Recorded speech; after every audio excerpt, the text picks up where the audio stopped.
해방된 직후에 바로 이제 한국 전쟁이 바로 발발했던 걸로 기억이 나는데 네. 뭔가 다들 이제 정신도 없고 굉장히 혼잡한 상황이었을 것 같은데 그때 당시에도 이제 베스트셀러라는 게 존재를 했나요? 네.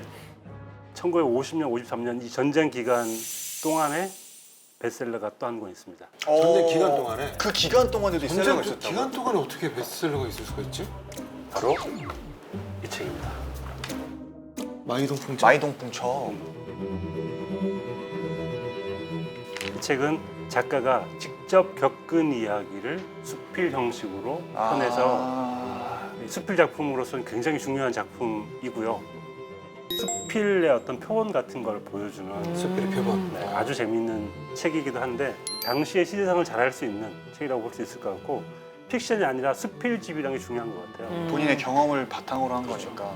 그 당시에 이제 다양한 책이 있을 수 있는데 자기가 직접 겪은 일을 담담하게 때로는 절실하게 절절하게 문장들이 많다 보니까 사람들이 훨씬 더 공감하기 쉽지 않았나. 그래서 베스트셀러가 됐군요. 네. 제가 한 부분을 한번 읽어볼게요.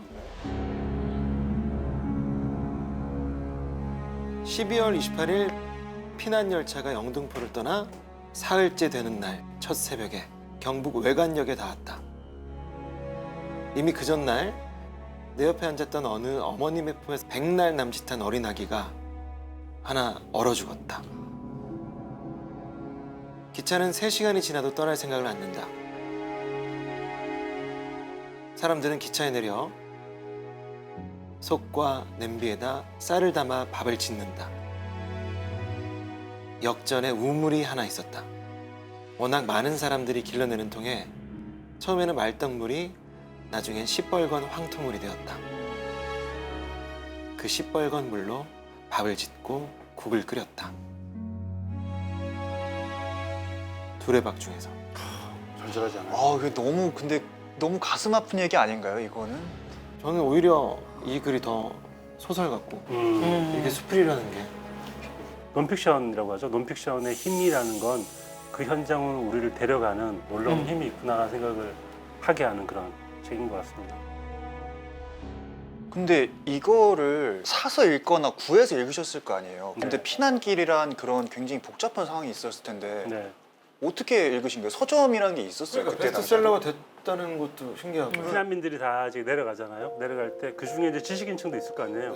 그래서 책을 좋아하는 사람도 있었을 테고 부산에서 장사를 할 수 있는 게 없으니까 그때부터 이제 책을 팔기 시작합니다. 아, 그 유명한 보수동 책방 골목이라는 곳이 그때 만들어진 곳이에요. 부산에 있는.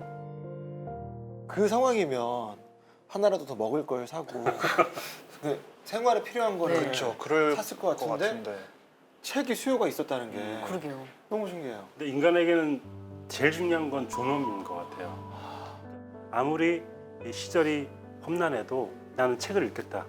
지식을 쌓아서 이 지식을 다음 세대에게 전달하겠다. 너무 멋진 말이다. 배고픔을 참고 책을 사고 그냥 어쨌거나 일제강점기 이런 걸 겪으시면서 사실 본인의 정체성을 부정당하고 그런 채로 생활하는 입장에서 이제 우리말도 쓸 수 있고 우리말로도 된 거를 마음껏 읽을 수 있으니까 책을 통해서 내가 누구고 내가 살아있음을 느끼게 되는 그런 정말 중요한 그런 도구이지 않았나, 책이. 뭐 책 많이 읽으시는 것 같은데요. 정말 멋진 말인 것 같은 게 네. 그러니까 책 속에 있는 활자라는 건 아주 작은 부피지만 이 안에는 엄청난 시대와 정신이 들어있다는 생각이 들어요.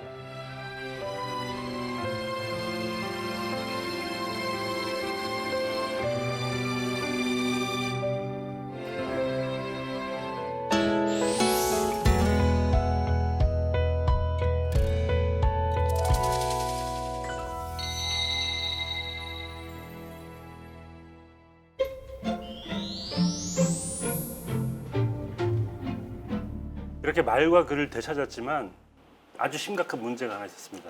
뭔가요? 문맹률이 굉장히 높았어요. 아, 당연한 일이잖아요. 우리말을 배울 기회가 없었기 때문에. 그렇죠. 그러니까 글을 읽을 수 없는 사람이 너무 많았고 우리나라 12세 이상 인구 중에 78%가 문맹이었어요. 당시에 그럼 10명 중에 8명 거의. 그렇죠. 정부가 아주 다각적으로 노력을 많이 했어요. 1954년에는 문맹국민 완전 퇴치 계획을 선포를 하고요. 57년에는 성인용 읽기책 국민 독본, 그리고 60년에는 다양한 포스터로 막 이렇게 문맹을 퇴치하자는 얘기를 했었는데 거기에서 한글의 위대함을 느낄 수 있는 것 같아요. 그러니까 그 어떤 나라의 국민도 이렇게 빠른 시간에 문맹을 퇴치한 적이 없거든요. 근데 그만큼 한글은 배우고 싶고 익히기 쉽기 때문에 그만큼 효율적인 거네요. 그렇죠. 한글이. 그래서 45년에는 80%에 육박한 이 문맹이 58년에는 4%로 달해집니다. 와. 그러면 진정한 베스트셀러는 이제부터겠네요. 1960년대. 60년대에 제일 잘 팔렸던 책은 무협 소설이었습니다. 오. 그래요? 어느 정도 잘 팔렸냐면 신문 1면에 광고가 실렸어요. 와. 비호같이 팔리고 비호같이 읽히는 책. 정치에 더워진 머리를 식힐 때 이 책은 좋은 청량제. 와 딱이다. 딱이다. 딱이다. 약간 음료수 같은 느낌인데? 이 소설 주인공만 같으면 세계 챔피언이 문제없겠는데? 오! 프로레슬러 김일 씨가 그 박치기로 유명하신 네. 그 김일 선생님? 그 당시에 무협 소설만큼이나 많이 읽혔던 책이 있는데 제가 오늘 제 책을 가져왔습니다. 우와. 바로 탐중당 문고. 탐중당이라는 출판사에서 나온 해밍웨이 단편선이고요. 와.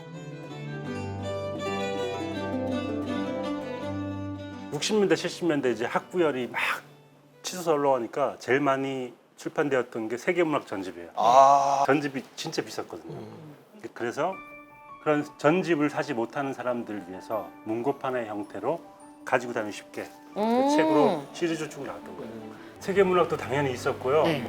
삼중당 문고의 1원이 송이순신이에요. 아. 한국의 소설, 또 외국의 소설, 또 다양한 작품들을 이 책으로 만나볼 수 있었기 때문에 보석 같은 책이었고, 한편으로는 이제 60년대, 70년대 되면서 이런 전집류가 생기고 네. 삼중당 문고가 생기면서 교양의 시대가 시작된 것 같아요. 누구나 책을 들고 다닐 수 있고 지식을 좀 목말라 했던 그런 시대가 온 거죠. 삼중당 문고가 우리 시대에 얼마나 중요한 책이었는지를 알려주는 좋은 시가 하나 있어요. 네네. 제가 좋아하는 장정희 시인이 쓴 삼중당 문고. 네. 15살하면 금세 떠오르는 삼중당 문고. 150원 했던 삼중당 문고. 검은 중학교 교복 호주머니에 꼭 들어맞던 삼중당 문고. 용돈을 가지고 대구에 갈 때마다 무더기로 사온 삼중당 문고. 어느덧 이 작은 책은 이스트를 넣은 빵같이 커다랗게 부풀어 알 수 없는 것이 되었네.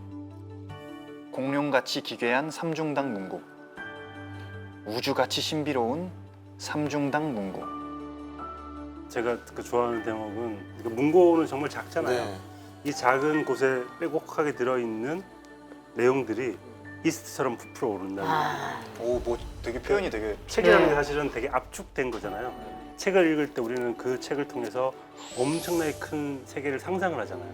그러니까 책이라는 게 어쩌면 아직 부풀지 않은 빵 같은 느낌의 재료라고 생각을 하기 때문에 저런 책을 쓴 것 같고,